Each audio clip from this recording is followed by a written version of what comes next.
ಮಂಡ್ಯ ಜಿಲ್ಲೆಯ ಹನಕೆರೆ ಗ್ರಾಮದ ಕಾಲಭೈರೇಶ್ವರ ದೇವಸ್ಥಾನದೊಳಗೆ ದಲಿತರು ಪ್ರವೇಶ ಮಾಡಿ ಪೂಜೆ ಸಲ್ಲಿಸಿದ್ದಾರೆ ಅಂತ ಬಲಾಢ್ಯ ಜಾತಿಯವರು ದೇಗುಲದಿಂದ ಉತ್ಸವ ಮೂರ್ತಿಯನ್ನು ಹೊರತಂದು ದೇವಾಲಯದ ನಾಮಫಲಕವನ್ನು ಆಚರಿಸಿದ ಅಮಾನುಷ ಘಟನೆ ಈಗ ಎಲ್ಲೆಡೆ ಚರ್ಚೆ ಆಗ್ತಾ ಇದೆ. ಜಾತಿಗ್ರಸ್ತ ಮನಸ್ಸುಗಳ ಈ ಕೃತ್ಯವನ್ನ ನಾಡಿನ ಜನರು ಖಂಡಿಸುತ್ತಿದ್ದಾರೆ. ಸದ್ಯ ಹನಕೆರೆ ಗ್ರಾಮ ಬೂದಿ ಮುಚ್ಚಿದ ಕೆಂಡದಂತಾಗಿದೆ. ಘಟನೆ ಹಿನ್ನೆಲೆ ಗ್ರಾಮದಲ್ಲಿ ಬಿಗಿ ಪೊಲೀಸ್ ಬಂದೋಬಸ್ತ್ ಒದಗಿಸಲಾಗಿದೆ. ಅಧಿಕಾರಿಗಳು ಸೋಮವಾರ ಶಾಂತಿ ಸಭೆ ನಡೆಸುವಲ್ಲಿ ಯಶಸ್ವಿಯಾಗಿದ್ದು ಉತ್ಸವ ಮೂರ್ತಿಯನ್ನ ದೇವಾಲಯದೊಳಗೆ ಮತ್ತೆ ಪ್ರತಿಷ್ಠಾಪಿಸಲಾಗಿದೆ.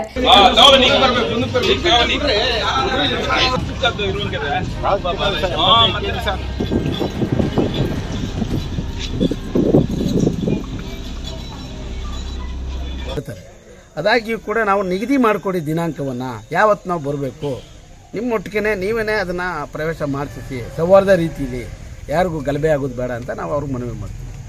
ತದನಂತರ ಅದೇ ರೀತಿ ಆಗುತ್ತೆ. ಕಳೆದ ಗುರುವಾರ ನಿಗದಿ ಆಗಿರ್ತದೆ ಸರ್, 7ನೇ ತಾರೀಕಿಗೆ. ಆದರೆ ಅವತ್ತು ಮಾಜಿ ಶಾಸಕರ ಅಕ್ಕವರೇನೋ ತೀರಿಗೆ ದಿವಸದ ಕಾರ್ಯಕ್ರಮ ಇರ್ತದೆ, ಹಾಗಾಗಿ ಅದು ಪೋಸ್ಟ್ಪೋನ್ ಆಯಿತು. ಅಂದರೆ ಇವತ್ತಿಗೆ ಪೋಸ್ಟ್ಪೋನ್ ಆಯಿತು. ಅದನ್ನು ಕೂಡ ಒಂಚೆಗೆ ನಾವು ಮತ್ತೆ ಸಮಿತಿಯವರ ಗಮನಕ್ಕೆ ತರ್ತೀವಿ. ನೋಡಿ, ಅವತ್ತು ಯಾವುದೇ ಅವಘಡ ಆಗಬಾರ್ದು ಅನ್ನೋ ಹಿತದೃಷ್ಟಿಯಿಂದ ಅದು ಇವತ್ತು ಹಾಗಾಯಿತು. ಆದರೆ ಈ ಅವಘಡ ನಡೆಯೋಕ್ಕೆ ಮುಖ್ಯ ಕಾರಣ ಯಾರಿಗೂ ಮಾಹಿತಿ ನೀಡ್ದೇನೆ, ಯಾವ ಮುಖಂಡರುಗಳಿಗೂ ಮಾಹಿತಿ ನೀಡ್ದೇನೆ ನಿನ್ನೆ ಸಂಜೆ ಇಷ್ಟೊತ್ತಿನಲ್ಲಿ ಒಂದು ಟಾಮ್ ಮಾಡಿಸ್ತಾರೆ ತಿಳಿಗೇಡಿಗಳು. ಎಲ್ಲ ಮನೆಗೆ ಒಬ್ಬರಂತೆ ಎಲ್ಲ ದೇವಸ್ಥಾನದ ಬಳಿ ಬರಬೇಕು ಅಂತ. ಅದರ ಉದ್ದೇಶ ಏನು?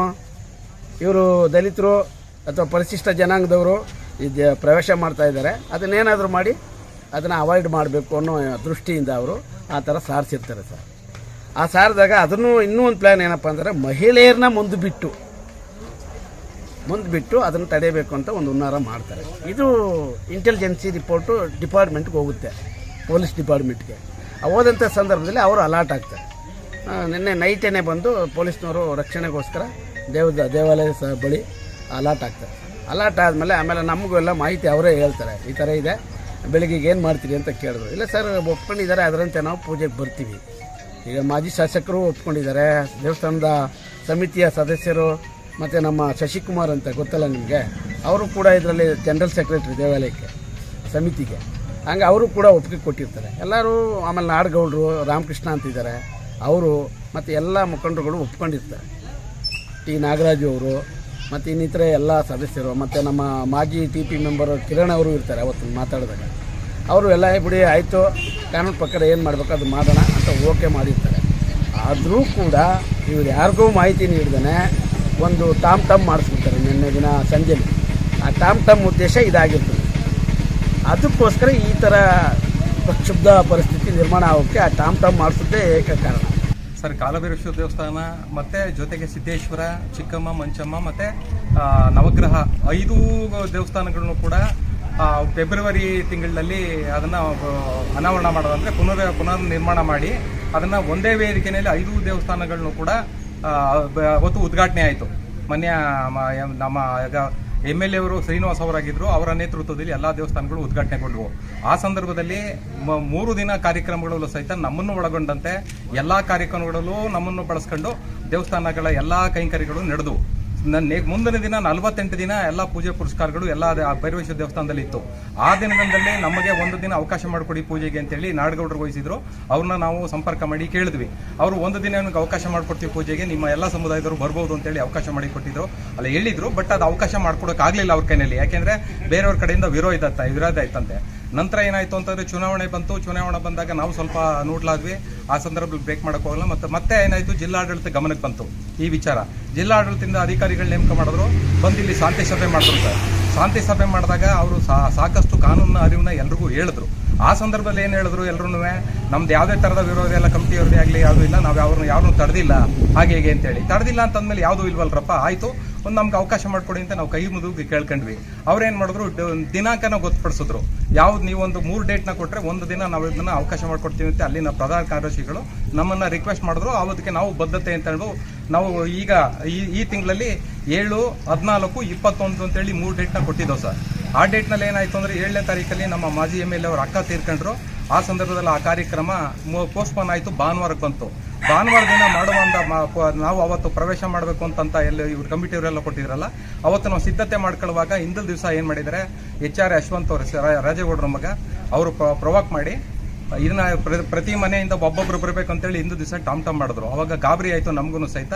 ಅವರೆಲ್ಲ ಕಮಿಟಿ ಮುಖಂಡರ ಗಮನಕ್ಕೂ ತಂದ್ವಿ ನಾವು. ತಂದ್ರು ಏನಾಯ್ತು ಅಂತಂದ್ರೆ ಅವ್ರು ಯಾರು ಕೂಡ ಇರಲಿಲ್ಲ. M. ಶ್ರೀನಿವಾಸ್ ಅವರು ಒಬ್ರು ಮಾತ್ರ ನಿನ್ನೆ ದಿನ ಭಾನುವಾರ ದಿನ ಬಂದರು ಸರ್. ಬಂದು ಅವ್ರಿಗೆ ಸಿಕ್ಕಾಬಟ್ಟೆ ಎಲ್ಲ ಏನು ವ್ಯತಿರಿಕ್ತವಾಗಿ ಎಲ್ಲ ಮಾತಾಡಿದ್ರು.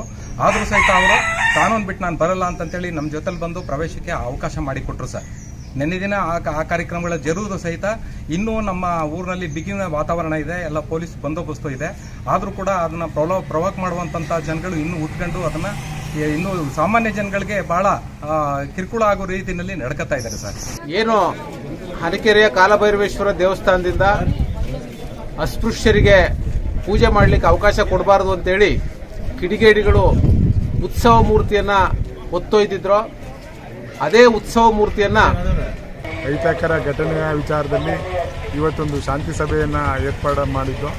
ಈ ಶಾಂತಿ ಸಭೆಯಲ್ಲಿ ಎಲ್ರಿಗೂ ಕೂಡ ಮುಕ್ತವಾದ ಪ್ರವೇಶವನ್ನು ಮಾಡೋದು ಅಂತೇಳಿ ತೀರ್ಮಾನ ಆಯಿತು. ಮತ್ತು ನಿನ್ನೆ ನಡೆದಂಥ ಅಹಿತಕರ ಘಟನೆಯಲ್ಲಿ ಕೆಲವು ಕಿಡಿಗೇಡಿಗಳು ಕೆಲವರನ್ನ ಎತ್ತುಕಟ್ಟಿ ಒಂದು ಅಶಾಂತಿಯನ್ನು ಉಂಟು ಮಾಡಲಿಕ್ಕೆ ಪ್ರಯತ್ನ ಮಾಡಿದರು.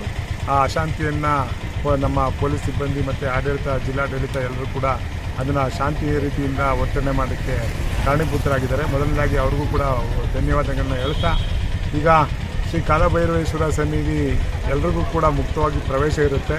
ಆ ನಿಟ್ಟಿನಲ್ಲಿ ಯಾರೂ ಕೂಡ ಗಾಬರಿ ಪಡುವಂಥದ್ದು ಆಗಲಿ ಭಯ ಪಡುವಂಥದ್ದಾಗಲಿ ಯಾವುದೇ ಇಲ್ಲ. ಎಲ್ರಿಗೂ ಕೂಡ ಮುಕ್ತವಾಗಿ ಪ್ರವೇಶ ಇರುತ್ತೆ.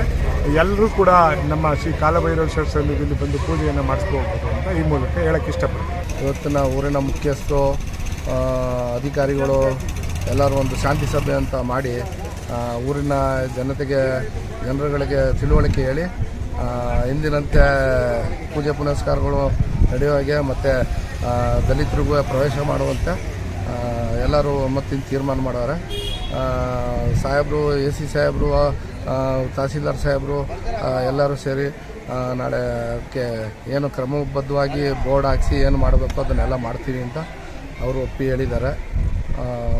ಊರಲ್ಲಿ ಶಾಂತಿ ಇದೆ, ಏನಾಗ್ತದೇನು ತೊಂದರೆ ಇಲ್ಲ. ದೇವಸ್ಥಾನದ ಕಮಿಟಿನಲ್ಲಿ ನನಗೆ ಒಳ್ಳೆ ಉತ್ತೇಜನ ಕೊಟ್ಟು ಹಣಕಾಸಿನ ವ್ಯವಹಾರ ಎಲ್ಲವನ್ನು ನನ್ನಿಂದನೇ ಮಾಡಿಸಿ ಕೊನೆಗೆ ಈ ಜೀರ್ಣೋದ್ಧಾರ ಆದಮೇಲೆ ದಲಿತರಿಗೆ ಅವಕಾಶ ಇಲ್ಲ ಅಂತ ಇದು ಮಾಡಿದ ಮೇಲೆ ನಾವು ಆ ಕಡೆ ಹೋಗಿಲ್ಲ. ಈಗ ನಾವೆಲ್ಲ ಒಟ್ಟುಗೂಡಿ ಇದು ಸಂಘಟನೆಯಿಂದ ದೇವಸ್ಥಾನಕ್ಕೆ ಪ್ರವೇಶ ಮಾಡೋಕ್ಕೆ ಹೋದಾಗ ಕೆಲವು ಪುಂಡ ಹುಡುಗರು ಗಲಾಟೆ ಮಾಡಿ ತಡೆದರು. ಆಗ ಕಾನೂನಿನ ಪ್ರಕಾರ ತಾಲೂಕು ದಂಡಾಧಿಕಾರಿ DYSP ಅವರು ಎಲ್ಲ ನಿಂತು ಅವರ ಸಮ್ಮುಖದಲ್ಲಿ ಹಾಗೂ ಮಾಜಿ ವಿಧಾನಸಭಾ ಸದಸ್ಯರಾದ M. ಶ್ರೀನಿವಾಸ್ ಅವರ ನೇತೃತ್ವದಲ್ಲಿ ದೇವಸ್ಥಾನಕ್ಕೆ ಒಳ ಪ್ರವೇಶಿಸಿ ಪೂಜೆ ಪುನಸ್ಕಾರಗಳನ್ನು ಮಾಡಿದ್ದೇವೆ. ಸುಸೂತ್ರವಾಗಿ ನಡೀತಾ ಇದ್ದಂತ ಈ ದಲಿತರ ದೇವಸ್ಥಾನ ಪ್ರವೇಶದ ವಿಚಾರ ಸ್ವಲ್ಪ ಒಂದು ಬಿರುಸಿನ ಮತ್ತು ಪ್ರಚೋದನೆಗೆ ಒಳಗಾಯಿತು ಅಂತಕ್ಕಂಥದ್ದೊಂದು ಪರಿಸ್ಥಿತಿ ಎದುರಾಗಿದೆ. ಈ ಸಂದರ್ಭದ ಪರಿಸ್ಥಿತಿಯಲ್ಲಿ ಮಾನ್ಯ ಉಪವಿಭಾಗಾಧಿಕಾರಿಗಳು ಮತ್ತೆ ತಹಸೀಲ್ದಾರ್ ಅವರು ಮತ್ತೆ ಎಲ್ಲ ಪೊಲೀಸ್ ಅಧಿಕಾರಿಗಳು ಇವತ್ತು ಗ್ರಾಮ ಶಾಂತಿ ಸಭೆಯನ್ನ ಕರೆದಿದ್ರು. ಈ ಶಾಂತಿ ಸಭೆಯಲ್ಲಿ ಗ್ರಾಮದ ಎಲ್ಲ ಮುಖಂಡರುಗಳು ಭಾಗವಹಿಸಿ ಇದು ಒಂದು ಊರಿನಲ್ಲಿ ಗ್ರಾಮ ಸಮಿತಿ ಅಂತ ಒಂದೈತೆ ಮತ್ತೆ ದೇವಸ್ಥಾನ ಸಮಿತಿ ಅಂತ ಒಂದೈತೆ. ಈ ಎರಡು ಸಮಿತಿಗಳು ಕೂಡ ದಲಿತರು ಒಂದು ದೇವಸ್ಥಾನ ಪ್ರವೇಶ ಮಾಡೋದನ್ನ ಯಾರು ನಿರಾಕರಿಸಿಲ್ಲ. ಅದನ್ನ ಪ್ರೀತಿಯಿಂದ ಒಪ್ಪಿ ಅವರೇ ತೀರ್ಮಾನ ಮಾಡಿ ಪ್ರವೇಶ ಮಾಡಿಸ್ತಾ ಇದ್ರು. ಇಂಥ ಸಂದರ್ಭದಲ್ಲಿ ಕೆಲವರು ಕಿಡಿಗೇಡಿಗಳು ಇದನ್ನ ಪ್ರಚೋದನೆಗೊಳ ಮಾಡಿ ಈ ದಲಿತರು ಪ್ರವೇಶ ಮಾಡುವುದನ್ನ ಸಹಿಸ್ತೇನೆ ಪ್ರತಿರೋಧ ಒಡ್ಡಿದ ಪರಿಣಾಮ ಉತ್ಸವ ಮೂರ್ತಿಯನ್ನ ದೇವಸ್ಥಾನದಿಂದ ಹೊರಗಡೆ ತಂದು ಬೇರೆ ದೇವಸ್ಥಾನಕ್ಕೆ ತಂದಿದ್ರು. ಈ ಎಲ್ಲಾ ಬೆಳವಣಿಗೆಗಳ ಬಗ್ಗೆ ಇವತ್ತು ಶಾಂತಿ ಸಭೆಯಲ್ಲಿ ಚರ್ಚೆ ಮಾಡಿ ಕೆಲವು ಕಿಡಿಗೇಡಿಗಳು ಮಾಡಿದ ಕಾರಣಕ್ಕಾಗಿ ಇಡೀ ಗ್ರಾಮವನ್ನ ನಾವು ಒಂದು ನಿಕೃಷ್ಟವಾಗಿ ನೋಡೋದು ಸರಿಯಲ್ಲ. ಮತ್ತೆ ಗ್ರಾಮದಲ್ಲಿ ಶಾಂತಿ, ಪ್ರೀತಿ, ಸಹಬಾಳ್ವೆ ಮತ್ತೆ ಮರುಸ್ಥಾಪನೆ ಆಗಬೇಕು. ಆ ಕಾರಣಕ್ಕಾಗಿ ಶಾಂತಿ ಸಭೆಯಲ್ಲಿ ಆ ಕಿಡಿಗೇಡಿಗಳ ದುಷ್ಟತನವನ್ನ ಖಂಡಿಸಿ ಇವತ್ತು ಮತ್ತೆ ಉತ್ಸವ ಮೂರ್ತಿಯನ್ನ ದೇವಸ್ಥಾನಕ್ಕೆ ಮಡಗಿ ಇವತ್ತು ಎಲ್ಲರೂ ಕೂಡ ಮುಕ್ತ ಪ್ರವೇಶ, ಅಸ್ಪೃಶ್ಯತೆ ನಿಷೇಧ ಜಾರಿ ಆಗಿದೆ. ಇವತ್ತು ಎಲ್ಲರೂ ಶಾಂತಿ ಸಹಬಾಳ್ವೆಯಿಂದ ಬಾಳ್ರಿ ಅಂತೇಳಿ ಇವತ್ತು ಒಂದು ನಿರ್ದೇಶನ ಕೊಟ್ಟು ಈ ಒಂದು ಸಂದರ್ಭ ಬಹಳ ಎಲ್ಲರೂ ಸಹಕರಿಸಿದ್ದಾರೆ. ಹಾಗಾಗಿ ಇವತ್ತು ಸಭೆ ಅತ್ಯಂತ ಯಶಸ್ವಿಯಾಗಿದೆ. ಇವತ್ತು ಈ ಗ್ರಾಮದಲ್ಲಿ ಯಾವತ್ತೂ ಇಲ್ಲಿ ಅಹಿತಕರ ಘಟನೆ ನಡೆದಿರಲಿಲ್ಲ. ಈಗಲೂ ಕೂಡ ನಡೆಯೋದಿಲ್ಲ. ಎಲ್ಲರೂ ಶಾಂತಿ ಸುವ್ಯವಸ್ಥೆಯಿಂದ ಇರಬೇಕು ಅಂತಕ್ಕಂಥ ಒಂದು ತೀರ್ಮಾನಕ್ಕೆ ಬಂದಿದ್ದೀವಿ. ಹಾಗಾಗಿ